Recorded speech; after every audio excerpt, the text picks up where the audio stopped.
ansiedade, coração disparado, respiração ofegante, choro e até desmaios. Essas são as reações desagradáveis causadas em pessoas que sentem medo de dentistas. Estudos científicos indicam que a odontofobia atinge de 15% a 20% da população.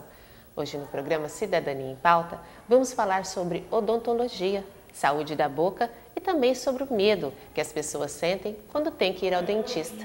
O nosso convidado é o cirurgião dentista, ex-residente do Hospital das Clínicas de São Paulo e pós-graduado em estomatologia pela FOA da Unesp, Daniel Galera Bernabé. Bom, eu queria agradecer a sua presença aqui.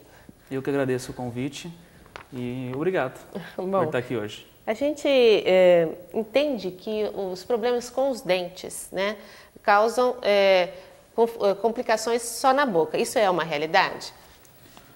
Não. Hoje nós sabemos que os problemas bucais, né, além de afetarem a saúde bucal, eles podem determinar e contribuir para alterações sistêmicas na origem e progressão de outras doenças. Por exemplo?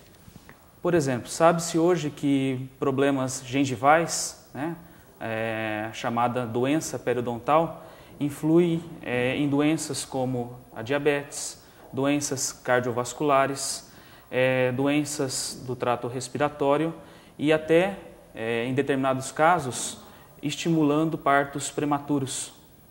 Nossa, mas atinge tanto assim, por exemplo, elas são causadoras ou elas complicam essas doenças? Como que é? Há estudos mostrando que elas podem complicar uma doença já existente, mas também agir num processo causal dessas doenças, interagindo com os fatores de risco já bem conhecidos dessas doenças que eu citei e propiciar com que elas se desenvolvam em concomitância com as doenças da boca. Sei. E essa inflamação nas gengivas, ela acontece por quê? Geralmente ela está associada ao acúmulo, né, de bactérias, de restos alimentares e de toda uma condição que vai progredir devido à má higienização que o indivíduo realiza nos dentes, né, e nas estruturas associadas aos dentes. Bom, isso é comum? As pessoas sabem escovar os dentes? Geralmente as pessoas não sabem, né, escovar os dentes e o que é mais preocupante, não se sentem estimuladas à escovação. A que você atribui isso?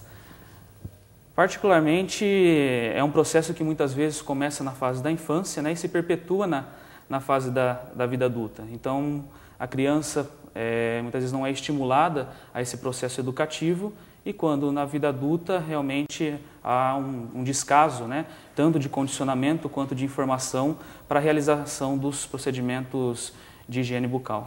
Ou existe algum trabalho que está incentivando, por exemplo, as nossas crianças a escovarem os dentes bem? Geralmente as faculdades, né, de odontologia realizam trabalhos educativos. Aqui em Araçatuba, por exemplo, a Faculdade de Odontologia, né, da Unesp, ela tem trabalhos voltados para essa área, principalmente no Departamento de Odontologia Social, nos departamentos de odontopediatria, né, onde você tem um contato mais direto com crianças em idade escolar e um estímulo para que os fatores de prevenção e de higiene bucal possam ser melhorados. As pessoas realmente não têm essa preocupação. Será que é porque não é visível os problemas? Assim, geralmente as pessoas não percebem quando eles começam? Realmente, um dos motivos para isso é a falta de informação de que esses problemas existem, né, e podem levar no futuro, por exemplo, à perda completa dos dentes. Então, essa ausência de informação, né, e de uma cultura voltada para a educação da higiene bucal propicia esse fato, né? Estomatologia, o que seria isso, esse nome? Bom, estomatologia é a disciplina, né, que visa estudar as doenças que ocorrem na cavidade bucal e nas estruturas associadas, principalmente as doenças que afetam a mucosa da boca. Uhum. Quer dizer, você fez pós-graduação nisso. As pessoas, elas têm conhecimento do que faz o estomatologista? Geralmente não tem esse conhecimento, né? É uma disciplina e um cargo pouco divulgado. Porque o que acontece, Fátima?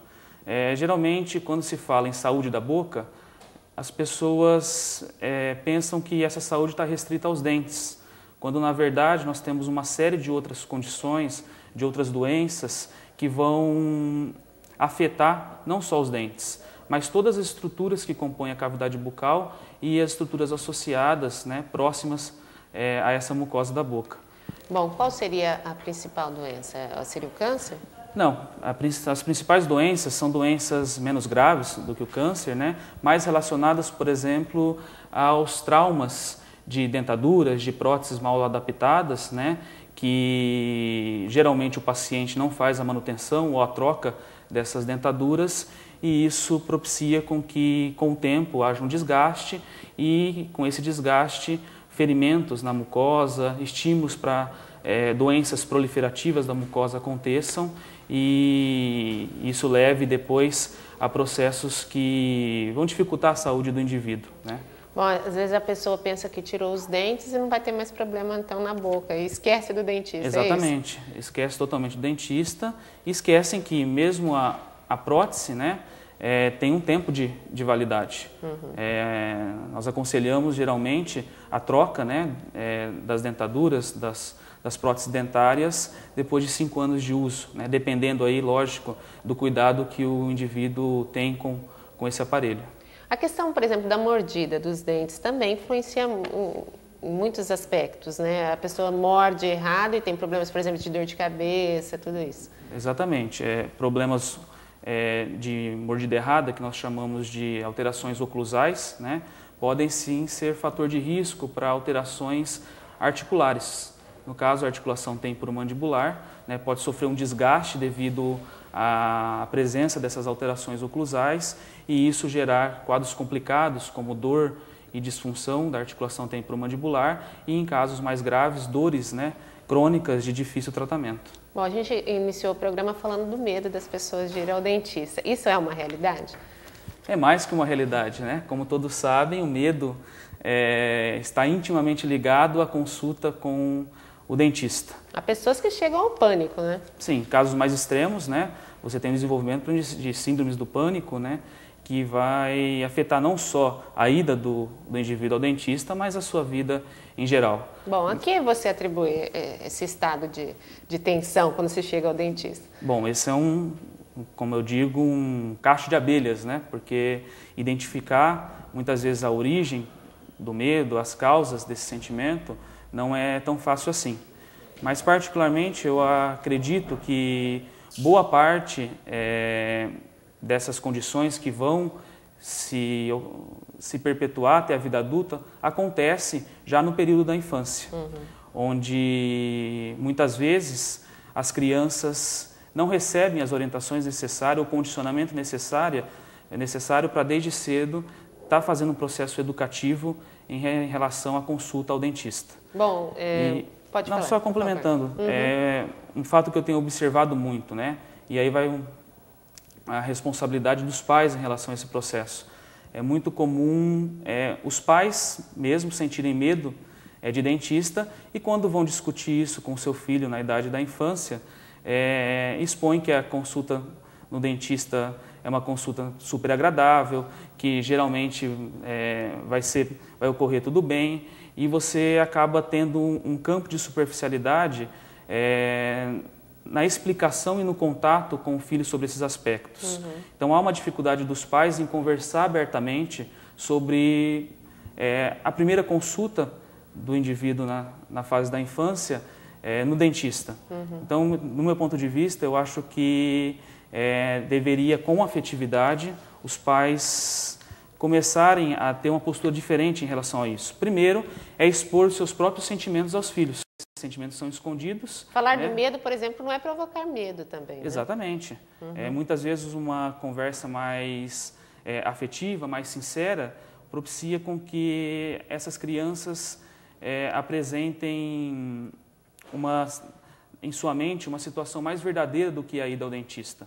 Então, conversar abertamente sobre que a criança vai ao dentista, que vai ser submetida a um exame, que vai passar por alguns tratamentos, mas que isso também não é sinal de morte, que isso é um processo natural da vida e a criança, desde o começo, deve ser estimulada a um contexto mais verdadeiro, Porque o que tem acontecido? Muitas vezes se planta, né, no campo imaginativo da criança uma ideia de que é super agradável ir ao dentista e quando ele, nessa idade mais precoce, chega ao consultório odontológico, nem sempre a consulta é agradável.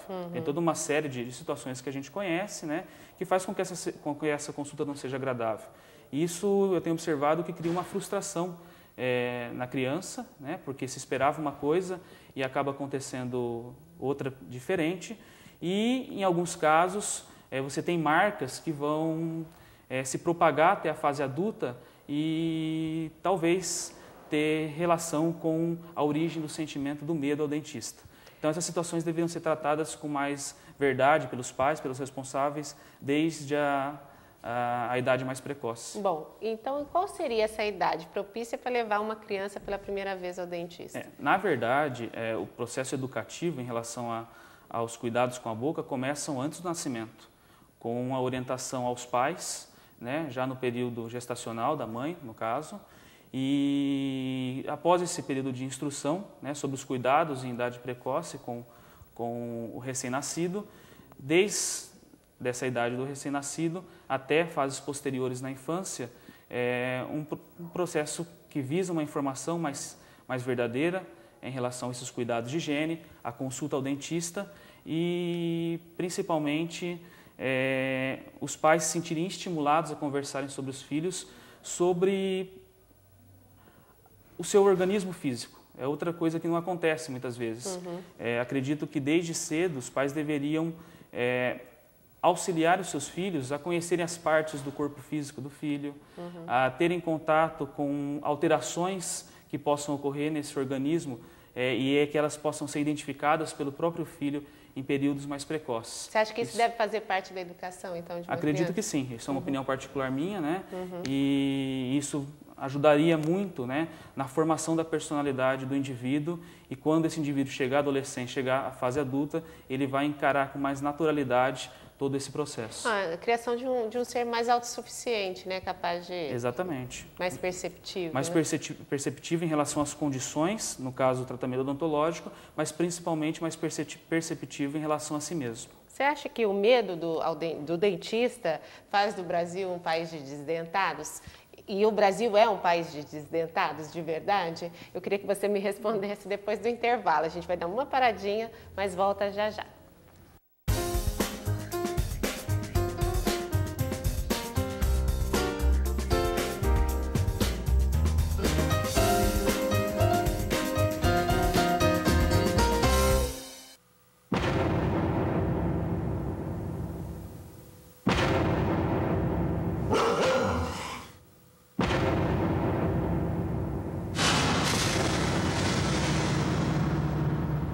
Fraternidade e segurança pública.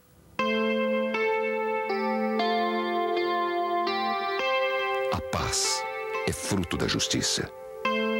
Campanha da Fraternidade, CNBB.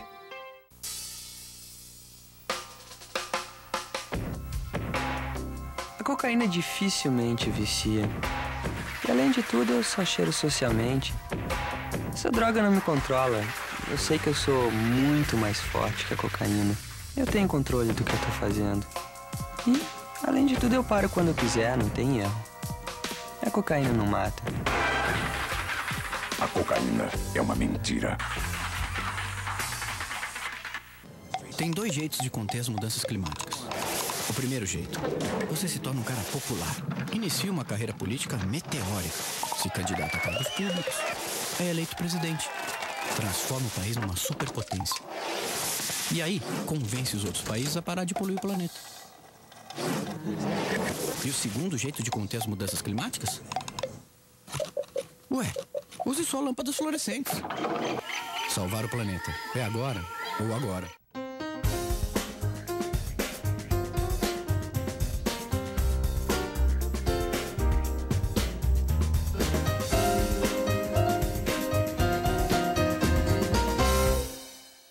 Hoje no programa Cidadania em Pauta, o assunto é cuidados com a boca. E o nosso convidado, o cirurgião dentista Daniel Galera Bernabé. Bom, a gente terminou o bloco anterior perguntando se o Brasil é um país mesmo de desdentados. Isso é uma realidade? Infelizmente ainda é uma realidade, né? O número de pessoas que não possuem nenhum dente na boca hoje no Brasil é altíssimo, né? Para a gente ter uma ideia, apesar do Brasil possuir hoje mais de 200 mil dentistas, grande parte da população, mais de 20 milhões de indivíduos, nunca foram ao dentista. Nossa, nunca foram? Nunca foram. E isso determina, né, um quadro preocupante para o futuro.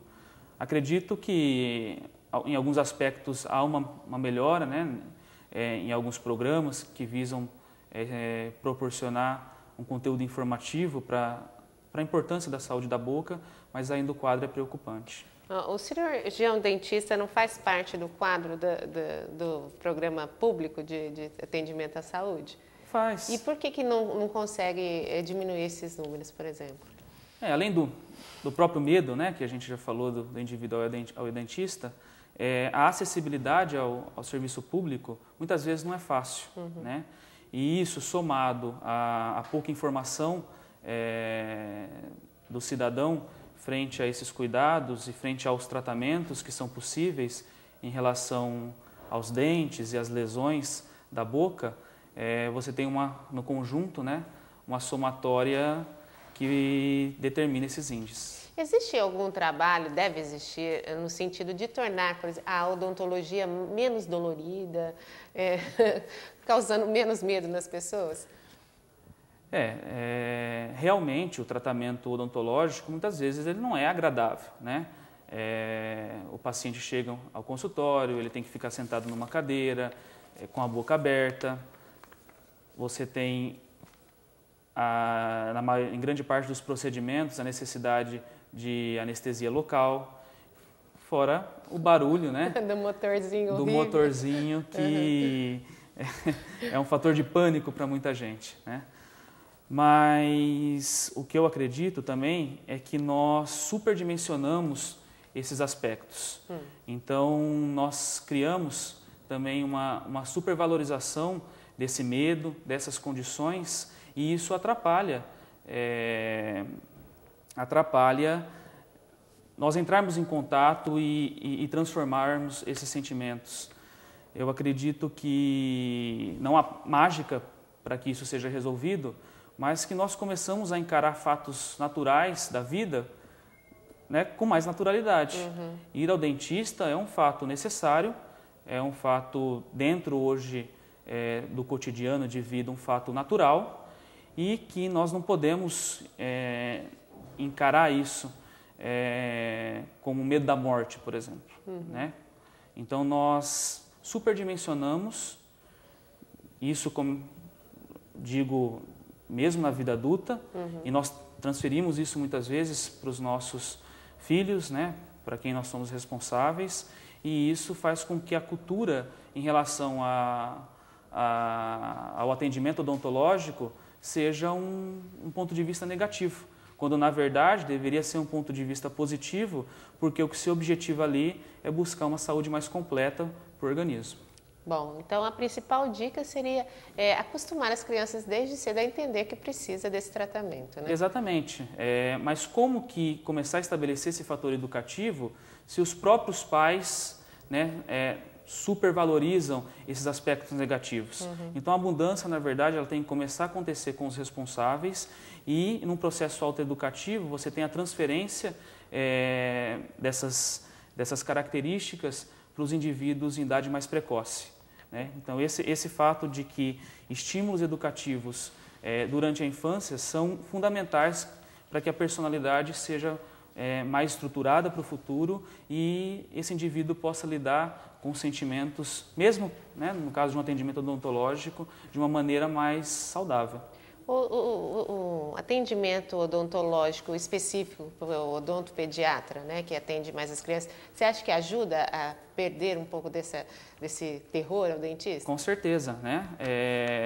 Os pais devem estimular o seu filho, né, ou o responsável, seja num atendimento particular ou seja num programa público de atendimento, que essas crianças visitem logo de cedo o dentista. E o profissional mais preparado da área de odontologia para atender essa faixa etária são os odontopediatras, né, que em sua formação apresentam características de atendimento que vão condicionar o atendimento a essas crianças. Bom, a gente falou sobre as doenças da boca e como as pessoas poderiam ajudar se fizessem o autoexame. O que seria esse autoexame? Como que as pessoas que estão nos assistindo poderiam fazer em casa? O autoexame não é nenhum bicho de 7 cabeças. Na verdade, o autoexame da boca é muito fácil de ser realizado, só que nós não temos a cultura para realizá-lo. Então, esse autoexame seria feito todos os dias. Todos os dias nós temos contato com a nossa boca, nós escovamos os dentes todos os dias, né? E durante o processo de escovação, ou antes ou depois, esse autoexame pode ser realizado.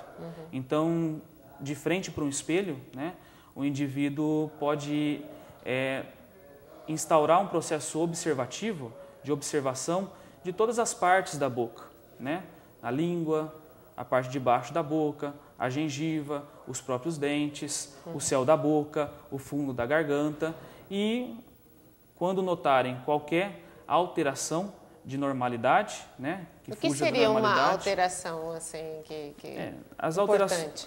As alterações de normalidade da característica comum da boca seriam a presença de feridas, de caroços, de manchas de coloração diferente da mucosa e que devem fazer parte do observatório que esse indivíduo realizar no autoexame. Nem sempre essas doenças elas provocam dor, né? Exatamente, a maioria das lesões bucais, né, as lesões que ocorrem na mucosa bucal, elas não começam com o sintoma dor.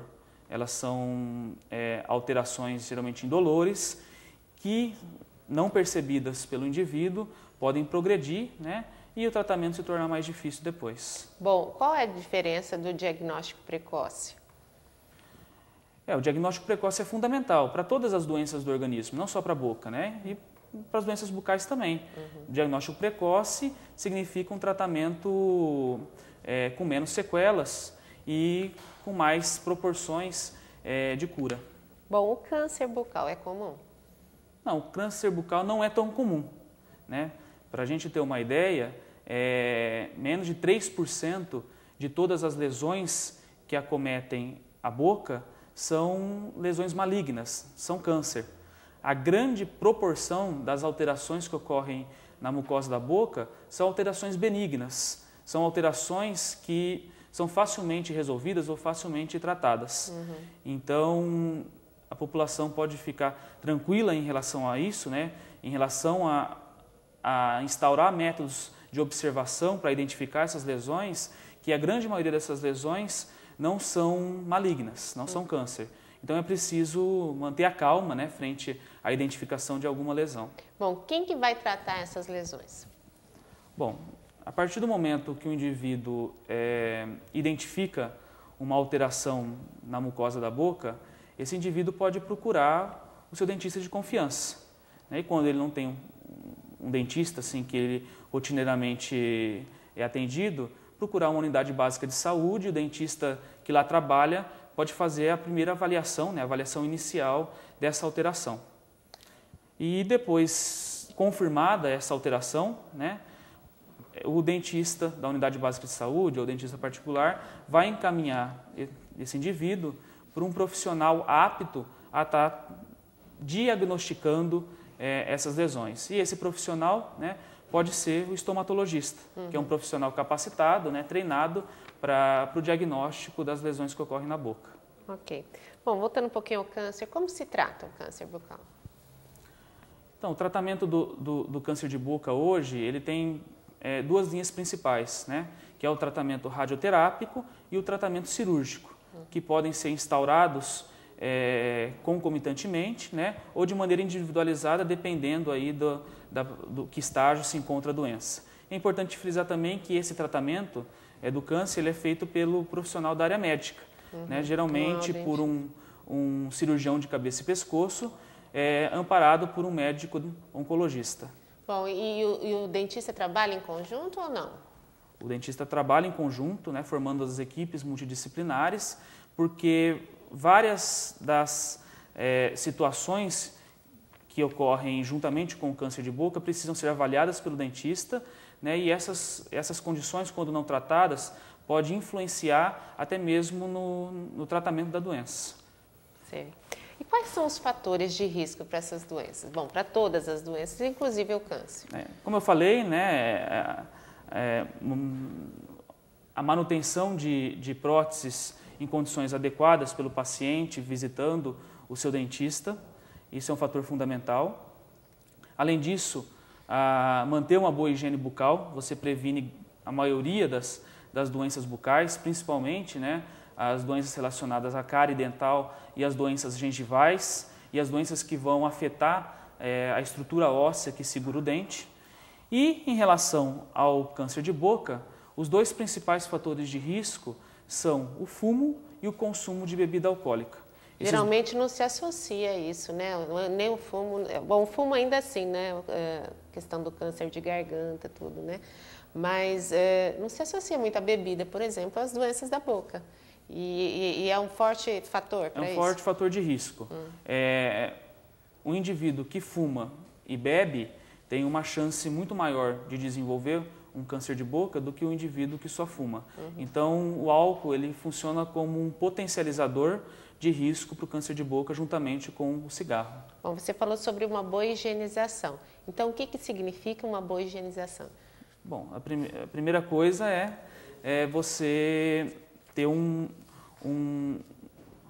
cronograma de período do dia que você vai realizar essa escovação, né? Essa escovação deve ser realizada no mínimo 3 vezes ao dia e preferencialmente depois das refeições e manutenção aí do estado bucal saudável após essas refeições. Mas em relação o que acontece muito, Fátima, é que a própria técnica utilizada na escovação, ela muitas vezes é inadequada por parte do indivíduo, né, por parte do paciente. Então, o que eu sugiro é que esse paciente leve a escova, né, leve a sua escova até um profissional da área de odontologia, seja no serviço público ou no serviço particular, e esse profissional ele vai ter condições de instruir tecnicamente como se deve realizar uma boa higienização. Bom, e o fio dental é importante? O fio dental é importante porque a escova muitas vezes não acessa as áreas interdentais, que são as áreas mais difíceis para as cerdas da escova removerem os detritos alimentares. Então, nesse caso, né, o fio dental ele entra como uma terapia adjuvante da escovação de grande importância. Bom, eu queria agradecer a sua presença aqui, nosso tempo acabou, e esperando que que você passou aqui ajude as pessoas a tratarem melhor a boca, que é tão importante, né? Eu que agradeço, né, a presença, o convite, e um recado que eu poderia deixar é que a gente enfrente realmente esses medos, perceba esses medos, né, e possa dar para a gente mesmo condições de a gente ter uma qualidade de vida melhor procurando atendimento odontológico. Bom, uma boa saúde é muito melhor do que uma doença, né? O medo deveria ser da doença e não da visita ao dentista. Exatamente. Mais uma vez, obrigada e obrigada a você que esteve com a gente até agora. Espero você no próximo programa. Até lá.